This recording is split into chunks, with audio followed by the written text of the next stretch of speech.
Okay, for this course, metrics and key performance indicators are to measure the performance of solutions, solution components, and other matters of interest to stakeholders. We all know that they have a much broader meaning within other contexts. What exactly is a metric?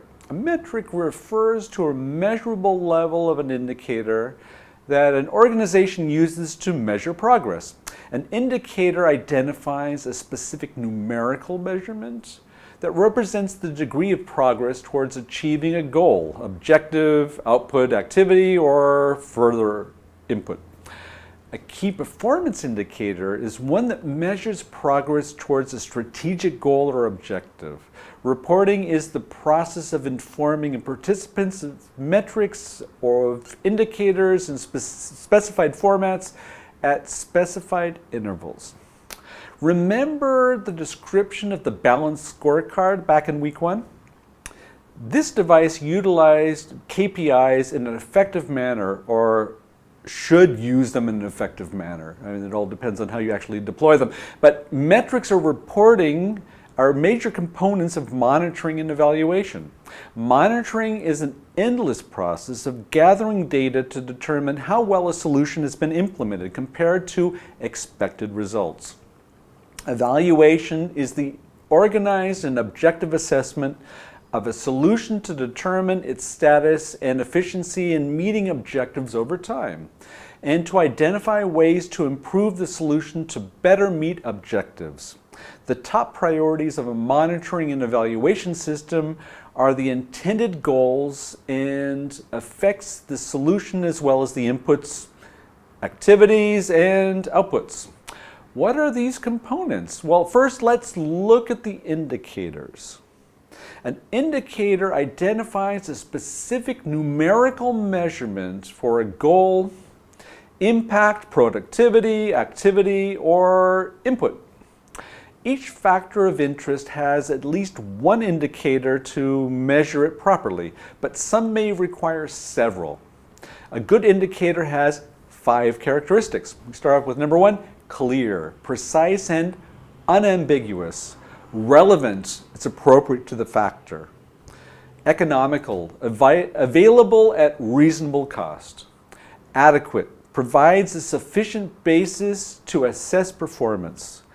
Quantifiable, can be independently validated. Certain indicators may help stakeholders or investors or participants perform or improve more than others. Over time, weaknesses in some indicators can be identified and improved.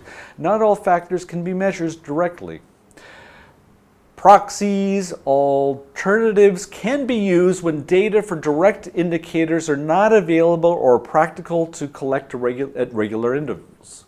So for example, in an absence of a survey of client satisfaction, an organization might use the percentage of all contracts renewed as an indicator. In fact, it's quite common. When starting an indicator, its source, method, or of collection, collector, and the cost, frequency, and difficulty of collection need to be considered.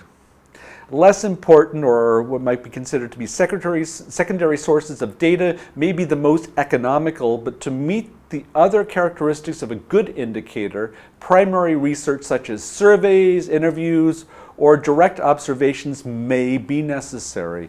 The method of data collection is the key driver of a monitoring, evaluation, and reporting system's cost.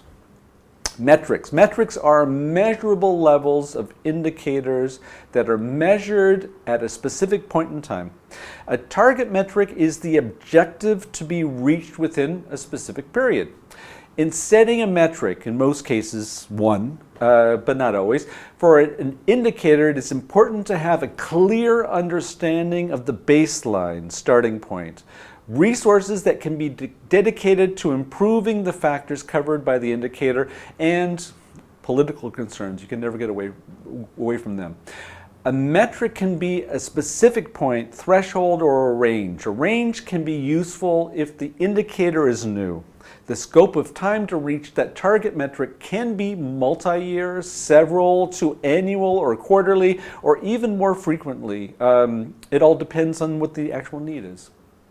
Structure. Setting up and monitoring and evaluating a system requires data collection procedures, a data analyst procedure, a reporting procedure, and collection of baseline standard data. The data collection procedure covers units of analysis, sampling procedures, data collection, instruments to use, collection frequency, and responsibility for collection. The analysis method. This specifies the procedures for conducting the analysis and the data consumer, who may have strong interest in how the analysis is conducted.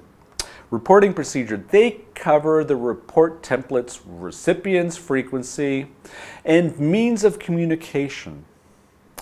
Baseline information is the data provided immediately before or after or at the beginning of a period to measure. Baseline data is used to learn about recent performance and to measure progress from that point forward. It needs to be collected for each indicator, analyzed, and reported. There are three major aspects in assessing the quality of indicators and their metrics: reliability, validity, and timeliness. Reliability. This is the extent of which the data collection approach is stable and consistent across time and space. Validity refers to the extent to which data clearly and directly measures the performance of the organization intends to measure. Timeliness is the fit of the frequency and expectancy of data to management's need for it. Reporting. Typically, reports compare the baseline, current metrics, and target metrics to each other, with calculations of the differences presented in both entire and relative terms. In most situations, trends are more credible and important than absolute metrics. Visual presentations tend to be more effective than tables, particularly when using quantitative text to explain the data. I measure the success of this lecture by the number who watched the entire episode. So thanks for that.